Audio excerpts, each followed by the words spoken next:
Hi, this is Phil, and I'm here to make sure you know all about the Capes and Lunatics Patreon. Don't miss out on all new episodes of Wade's World, Boob Windows and Long Boxes, our Hard R movie reviews, and so much more, all completely uncensored. Access starts for as little as $1 a month, full videos when you pledge $3 a month. Check us out at the link in all of our show notes, or just go straight to patreon.com/capesandlunatics. Hope to see you there.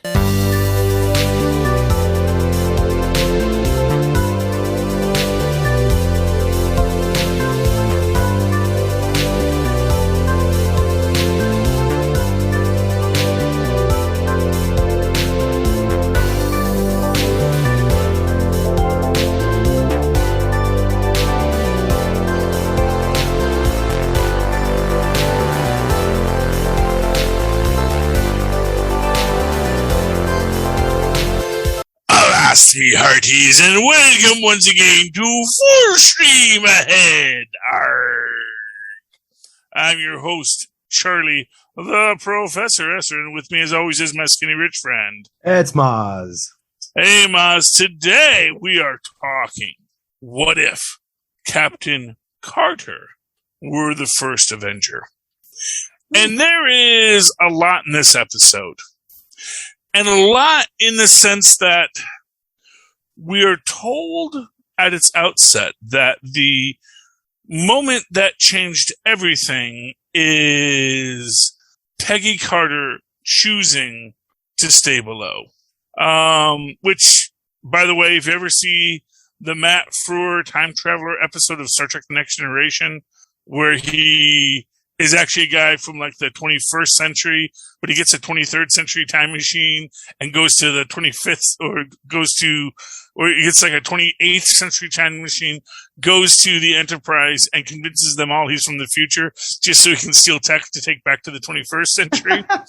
It's a great episode, but there's one of my favorite lines in there is I'm just here to observe this moment in history. And they're like, what is so significant about this moment?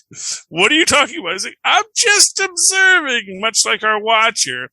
Mm-hmm. There's a line in there when, LaForge has a choice to make. He can either come back up or he's going to stay on the planet. And just after he does it, he leans over to Picard and says, and LaForge stayed below. It's like, what are you doing here? But this is the inherent conundrum of the Watcher, which is that he's like, I cannot interfere. Oh, by the way, I always show up at the most crucial moments. So when I show up, you all know this is important. And I make myself visible to you, which I do not have to do. Mm. And that's my way of interfering without interfering. By being this gigantic, bald-headed guy that you see and go, oh, I guess this is important. Oh, watch out. Yeah, it's the weirdest thing with Uatu. Because, and of course that's his history as a character, is that, his family wanted to interfere. His dad was the guy who said, why don't we give nuclear weapons to primitive societies? What could possibly go wrong? Well, nuclear energy. He said, let's give them nuclear energy.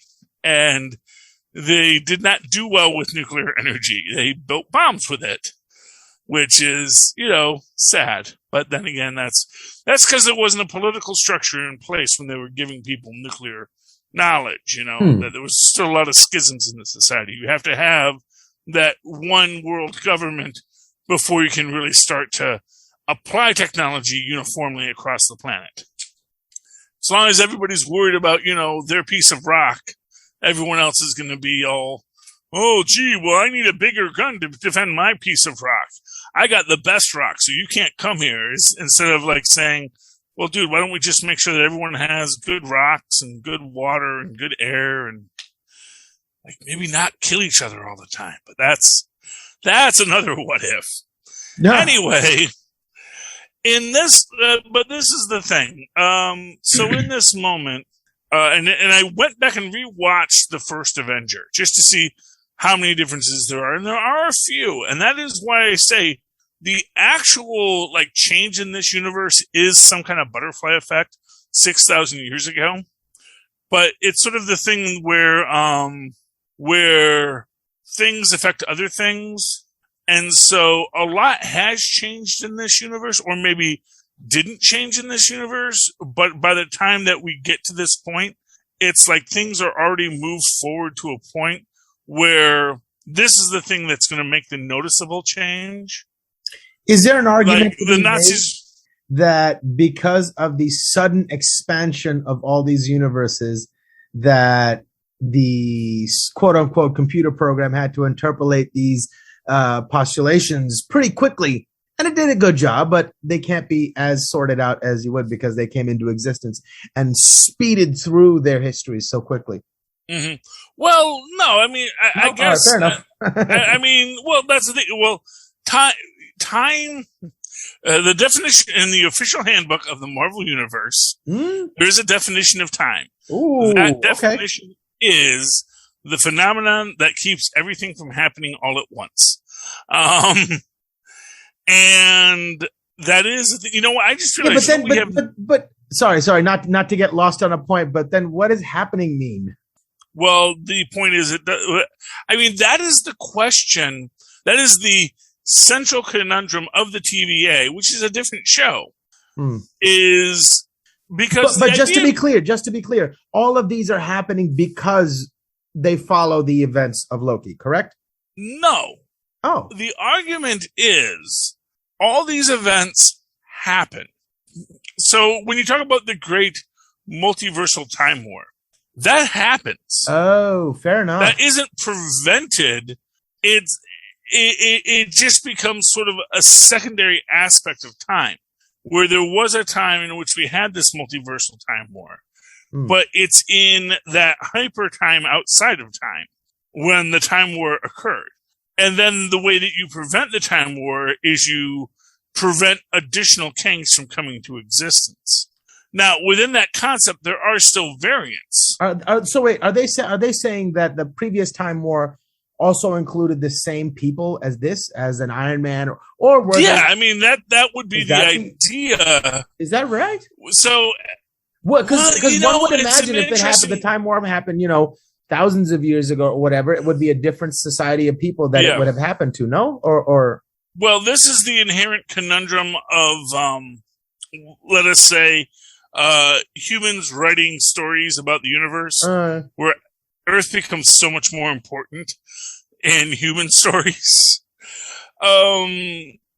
So, because my thought is, I understood this as these events are happening with these characters because they were part of the zeitgeist at the moment when this expansion happened, and so all of a sudden these new expressions are being forced into existence. So essentially, what we're talking about here is the narrative versus a reality within the narrative. Oh, interesting. So, in the narrative to you and I, as the outside observer, is in our linear time, Loki ends, the multiverse comes into existence. The next story we are told is Agent Carter. However, did Agent Carter always exist in the allowable multiverses of time? Or is this a unique thing? Is that she didn't, and that this caused a sort of extra nudge of one wave that was trying to turn but didn't have enough energy to beat the pull of the bigger wave it was a part of. Well, that goes into one of the points I was going to make about, as I say, when you watch the Nexus events, you will see that some of them have a higher, and I'm trying to remember the word for it, they have a higher gradient as they go up, that their curve is higher than others, so that you can have a curve that goes up and then comes back down. So, as an example, let us say in this universe, Steve doesn't jump out of the pod, or the person doesn't trigger the bomb early, because that's the real thing that changes in this one. Is the guy triggers the bomb early. Because first he's waiting to see if the serum works. Because if the serum doesn't work, there's no reason to blow everything up, or we can blow it up after, and it doesn't matter. But he gets nervous because he's on the floor, because everyone's milling about, no one is seated, no one is rested. he gets excited and he blows the bomb early before the experiment is done, thinking, you know what, I'm just going to blow it up early. I'll grab a vial. We'll get through it. But because he does that, because everyone's already on their feet, and actually this is an interesting thing, is Peggy was already on her feet when it happens, when the bomb goes off. But the bomb goes off after Steve is created. It's a slightly different, there's a slightly different way that the events play out. And so her staying below causes others to stay below too. Because everyone else isn't going to go up into the, and I kind of felt like that was this like weird social cue that Erskine was getting, which is like, I want all of you people out of my lab. Too many dang looky-loos. Could you all go up in the thing? And by going to Agent Carter, they say, why don't you go up? Once she goes up, everyone else will follow her. But because she stayed below, no one else went up into the observation decks. And that sort of gives you a different social dynamic, which causes the spy to trigger the bomb early. Yeah, exactly. It's just all these things happen.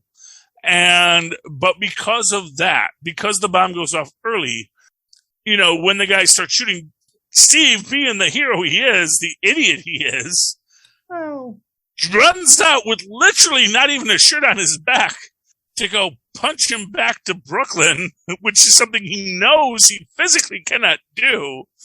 And he immediately gets shot in the belly.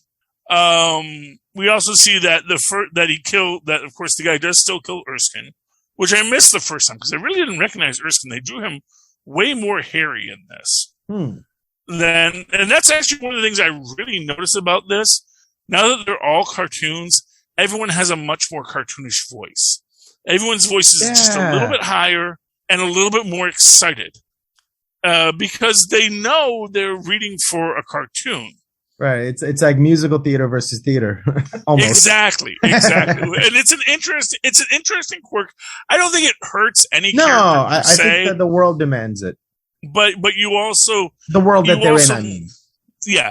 You also notice it more when you think, because like at first you're like, wait, is that Sebastian Stan? Because of course our Sebastian Stan is like, you know, dour, gritty Winter Soldier Bucky.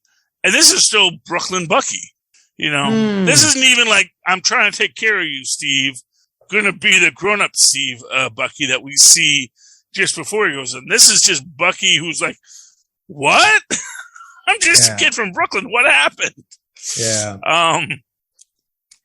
Anyway. One thing I felt like, when this was first announced as a what if thing, the thing that was exciting and interesting to me was that it would have nothing to do with the continuity of all the other things. So it would be a standalone thing. So we wouldn't be burdened by this. We could just enjoy it. And now that sort of I'm getting the sense that they want to make it a part of canon of the central narrative, that it's not just a story on the side that has nothing to do with it. So you have that freedom. You have to sort of think about these sort of things.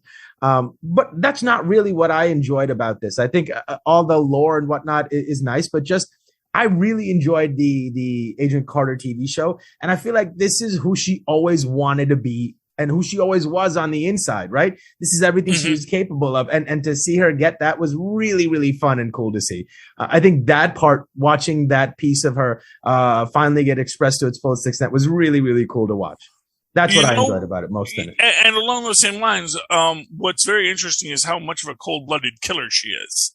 You know, I've had a couple of people say that to me, but like, would you say that about, you know, any other soldier going out and killing actual Nazis? No, you wouldn't, but it's different than Steve, who was never a cold-blooded killer.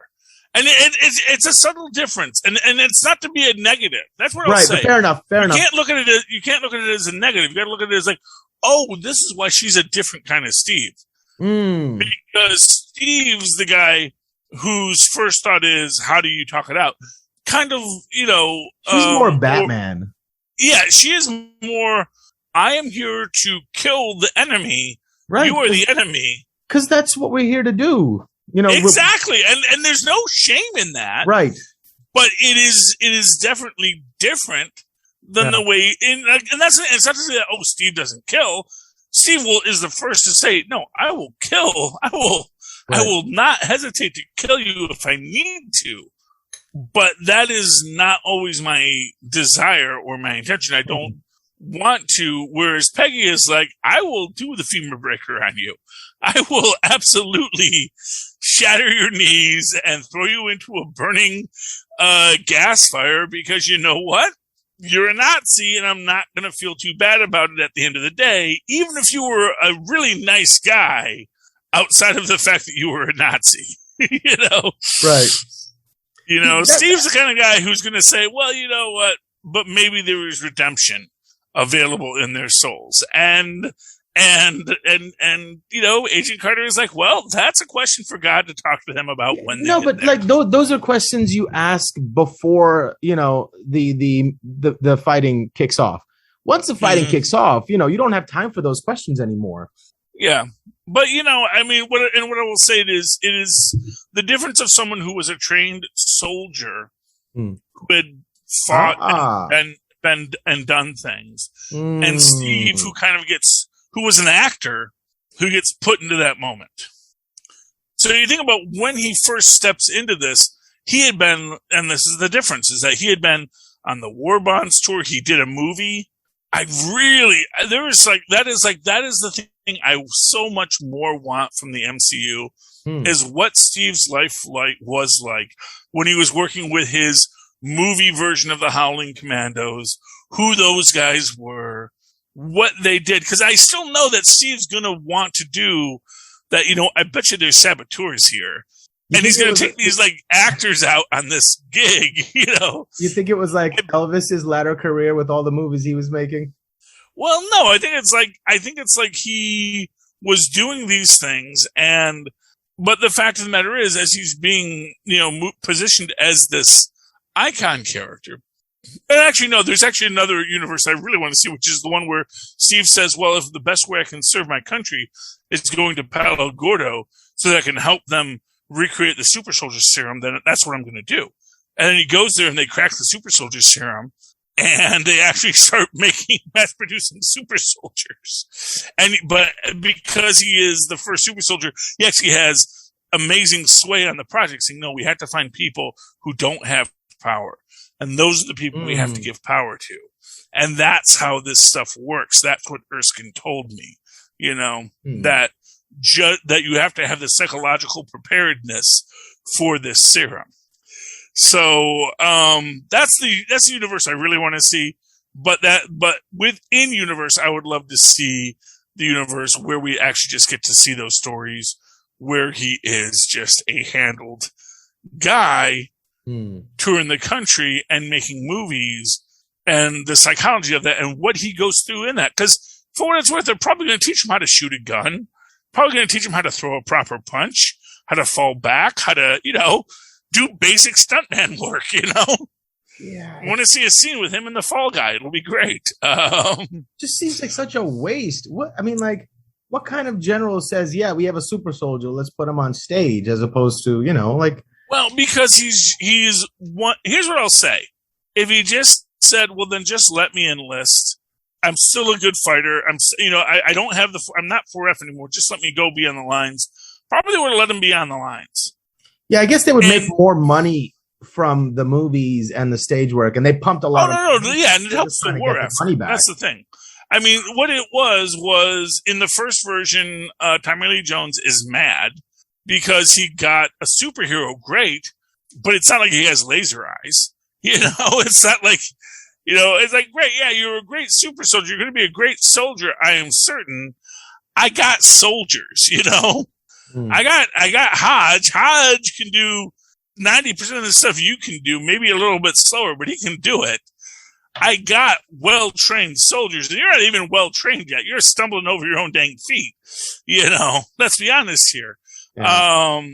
I got soldiers. I needed an army. Do you think? You know, I needed an army of you guys.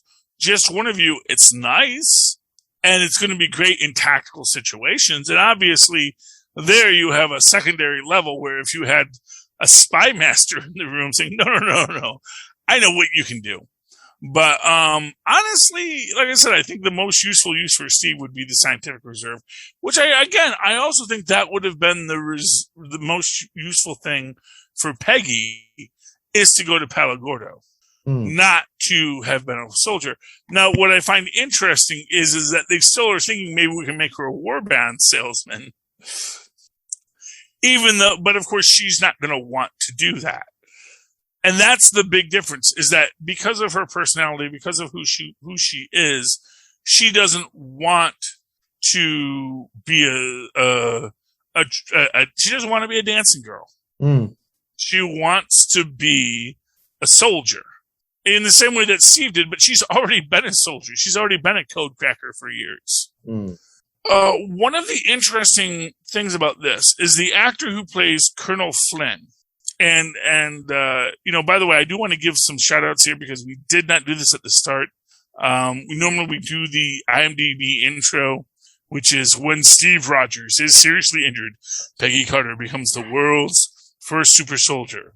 Our director on this is Brian Andrews. Our writers are A.C. Bradley, who is our head writer, Matthew Chauncey, who's our story editor. And then we get to... Do they list the artists and the animators? Oh, of course. Yeah. Well, the artists no. Oh. Yeah. So, I mean, like whoever's in charge. Written by A.C. Bradley, and story editor was Matthew Chauncey.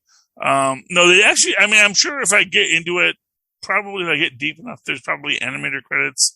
Film editing was like Graham Fisher. That's the one of the things I really appreciated about it. I mean, it's an animated film, but it felt really slick. It felt really polished. All the motion action shots were easy to follow, but they were exciting. They were exaggerated a little bit in a stylized way, but in a way that made the visuals musical. You know, It was done really, really well. I appreciated the animation immensely. So our head of character animation was Joshua Beveridge. Emily Dillion was our animation coordinator. Stefan Frank and Adrian L'Alexandre were our animation supervisors. And hardest working woman in show business today, our character designer, Amelia Vidal. Let's go. Way to go, Amelia. You designed the hell out of those characters. Well played. Well played. Yeah, I mean, that's the thing of it. This whole thing is, I mean, it is beautifully animated. I love the stylized choices they make as far as, when Howard Stark breaks in on the little flirty scene with Steve and Peggy, and he's just like, "Don't mind me," and they do the little wah circle around him and to zoom out. It was some great 1940s direction they did. And again, not dissimilar to what they did on WandaVision, where we're going to embody the storytelling styles of the day. And so in embodying those storytelling styles, we get a nice little tale of what the characters are doing, who they are, and where it's all going. And I do like that. But here's the thing.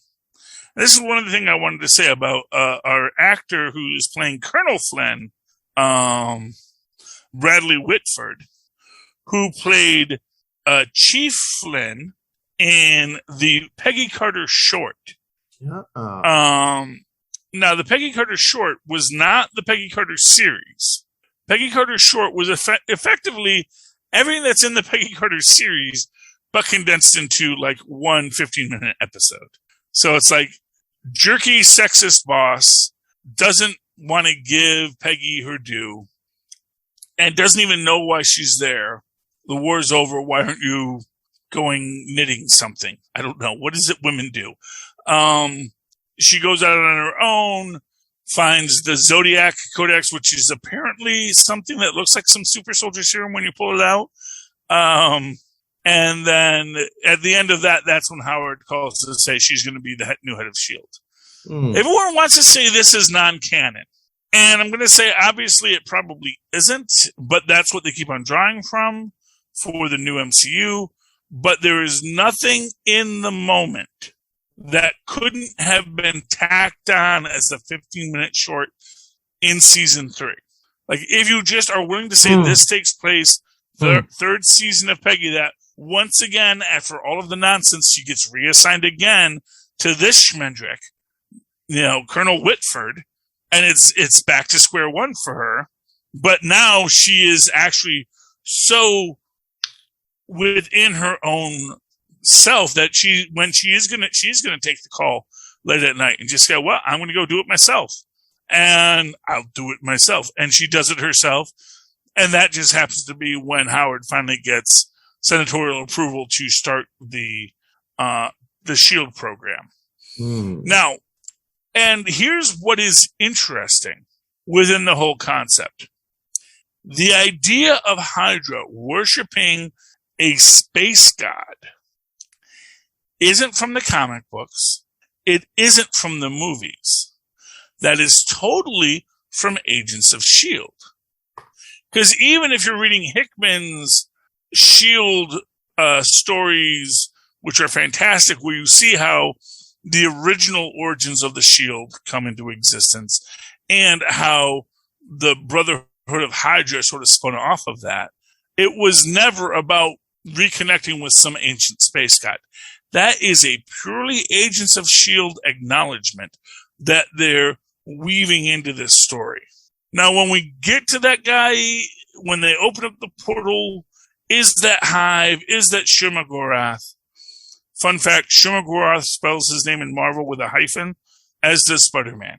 So there's something there, too. It's a joke. They always do that. Spider-Man spells his name with a hyphen. And he says, no, I can hear the hyphen. I know how I can hear you pronouncing the hyphen. That's great. That's funny. And that's something Shuma-Gorath does, too, in the Marvel Universe to differentiate itself from the original E. Howard Conan books of Shuma-Gorath. So it's crazy. But anyway, getting back to the original story. So that's an interesting aspect of it. And that's another aspect of it, which is that in this universe, the Skull is much more centered on mysticism than science, where he is trying to open up the gateway, not trying to build weapons. But could that be just because Arnim Zola gets pulled out early in this universe, and then the Skull gets to focus on his own mystical view of the universe and his desire to contact gods? It's interesting. In the cartoon, the button he pushes to open up the Tesseract is, a very heavy-handed foreshadowing wood carving of the gate with tentacles coming out. However, in the original movie, he's pushing the eye of Jormungandr, the Midgard serpent, to open it. So within and that's an interesting point, because it means they could have said he was calling forth the Midgard serpent. He was calling forth the idea that the Jormungandr was Hydra's champion. He wanted the serpent that could encircle the earth. But they don't. They make a very specific point to make this a tentacle monster and call it Hydra's champion. Which I think is meant to mean that there is going to be integration of the Agent Carter, Agents of S.H.I.E.L.D. lore into this. They just don't want to play all their cards out first. They want to be very subtle in how they do it, because they want to save that for a surprise. Because what's the point of having a surprise if you tell people about it beforehand? And they also want to do it on their own terms. So as they do it on their own terms, it's going to be, so it's like, yeah, in this one, it's a big tentacle hive instead of a little tentacle hive. But you know what? It's movies now. We can afford bigger tentacles. And, as we create this character, it's very different. And notably, and this is the most interesting thing, I actually think all of these stories are going to be in the same universe. I think that T'Challa that we see next week is in a universe with an Agent Carter, not with a Captain Carter, not a Captain America. And the Captain America shield we see, the Hela horns we see, I think all of those are from alternate universes. Because there's another aspect that Benicio del Toro, well, we'll get to that next episode. Right. I don't want to get into it because it's like, oh man, it was like, oh, see, that means this, but actually, well, maybe it doesn't mean that. I like the idea of all the characters, the variables that we're being introduced to, the variants that we're being introduced to, might team up at the end and assemble, which makes me think: is Captain Carter worthy of holding the hammer? Oh, of course she would be. But we have to see whose hammer it is. It might be Loki's hammer by the end of this. Oh. Because there's an interesting person who's missing from that scene at the end with Hawkeye, Barton, and Hawkeye, Nick Fury, and Peggy, and that is Selvig. So if this is being done without Selvig, that when it opens up and Carter jumps through, does that mean that they haven't met Selvig yet? That Selvig isn't a part of this story because in this universe, Loki hasn't come through the Tesseract and taken over? Exactly what Captain Carter's presence in this is going to be is the question. Is she going to run into like a fully formed Captain America? Well, so here's my big prediction. If we see her again, we're going to also get introduced to a character by the name of Rebecca Barnes, who will be Bucky Barnes' daughter, who grew up on all the legends of Captain Carter. And we're also going to find out if Steve is alive. I mean, the odds are Steve is probably dead because he was sickly to start with. But but in that universe, with Howard have been the one to have gotten out of the capsule. I'm sorry, what? Whatever universe she travels to, maybe in that universe, Steve is the one that got the serum. So she's going to see. Oh well, no, I think it's supposed to be within the same timeline. So when she comes out, that's still the same timeline. Oh, it's still the same timeline. I thought it was going to be like another dimension or realm or whatever. Because this demon is not coming from another timeline, from another time. It's coming from somewhere. Well, we don't know exactly where this demon is coming from. It could be, like I said, it could be Hive on some distant planet where the champion of Hydra was exiled. It could be Shumagorath, but then that's existing in a space between dimensions, which you can get to through spatial manipulation like Ant-Man does. I just thought it'd be cool for Cap to see like a serum Peggy. Yeah, well, I mean, no, that would be really cool. I mean, that's something that's possible in the comics because there is a Captain Carter who is in the current Marvel Comics universe who did get the serum, but then her universe got destroyed and she came to the current Marvel universe. That's a whole other thing. But my theory is that assuming she's in the universe that has continued on from her initial choice of events. We could get a Rebecca Barnes, which is the young girl. This is the Sharon Carter character. Although we may get Sharon Carter too, because presumably she had a brother who had a daughter, or she had a brother who had children that gave her a niece, That could still exist. So we may get Sharon Carter in this as well.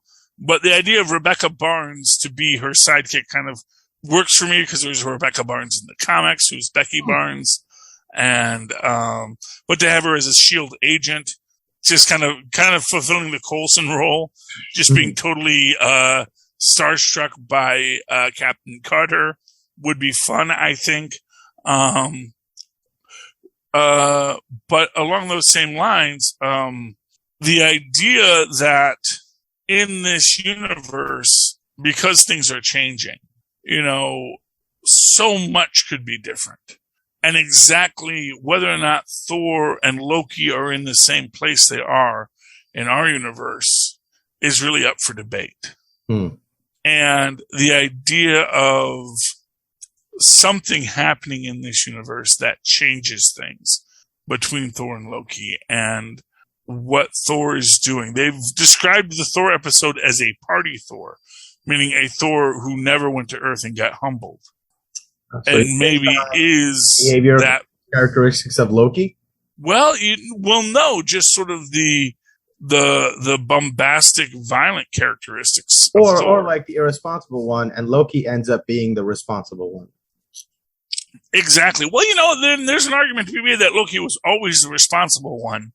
It's just that the only way he could achieve what he wanted was by being deceitful. There's a lot of possibilities for this universe, which is one of the many, many reasons I love this universe. I love what they're doing with it. And I think it's going to expand into some really great storytelling. Any final thoughts on tonight's episode, Mozz? No, I think we got to it. I really enjoyed it. Super excited. As did I. I mean, it's a fantastic show. I cannot wait to talk about episode 2. And I'm desperate to know what episode 3 is going to be, because I don't know if they're doing 6 or 9, but there's a couple of them. They've been picked up for season 2 already, right? Oh, yeah. Well, everything's picked up for season 2 now. Fair enough. No, actually, Anthony Mackie is doing Captain America 4. That's official. And so that's going to be the continuation of that saga. But Loki's at season 2. This is at season 2. And I think this multiversal stuff is going to be taking over a lot of stuff. We have to see what goes on with the Eternals. There's a guy in the trailer, I don't know if you've seen the trailer yet, that people are saying it's the deviant Crow, but I think he kind of looks a bit like Apocalypse too, so we'll have to see what happens with that. Oh, interesting. Yeah, it's subtle, but you could say, you know what? If you wanted to say, we were redesigning Apocalypse, and he has this armor that is completely under his own mental control, how does he utilize it? And you kind of think of tentacles and tendrils, and that could work for it. So it's going to be interesting what this all plays out in the Marvel unified multiverse now. Although, as I understand it, I guess Sony's still doing their own little weird things over there, and we'll talk about that later. Many worlds theory. Yeah, well, it's sort of this idea that, you'll have crossover, sort of like when, you would have Petticoat Junction and Green Acres and Beverly Hillbillies cross over, but they were all technically very different shows in the level of fourth wall breaking and craziness that they would do. Where Petticoat Junction was always kind of the grounded in reality show. Green Acres was just a completely nuts show, and then Beverly Hillbillies sort of straddled the line in between, where it was outrageous circumstance, but people accepted it as an idea. So that's a whole other bag of hammers. But anyway, Mozz, if anyone wants to talk to you about the Beverly Hillbillies or Green Acres or Petticoat Junction or Captain Carter and her shield, her mighty shield, how can they find you? Oh, they can email me at mozzmanzor@gmail.com or find me on Facebook under Mozz Manzor. That's MOZZMANZOOR. And of course, you can always write to me the old-fashioned email way, where ancient mothers and forefathers did, at superconnectivityblog@gmail.com. That's superconnectivityblog, all one word, @gmail.com. Of course, follow me on the Twitter as I live tweet things like maybe Stargirl, if I ever remember to do so, or I'm not busy at the time because people schedule podcasts then. At Charlie Hesser. That's CharlieEsser. Look for the 2 E's in the middle. Equality. Ding. Thank you, Mozz. All right, you filthy, scurvy, land-loving dogs. We've come to the end of another raucous adventure on the high seas of the streaming shows. Agent Carter has cut the heck out of those tentacles. That was no hente that I saw that day. please tune again next week as we once again sail full stream ahead.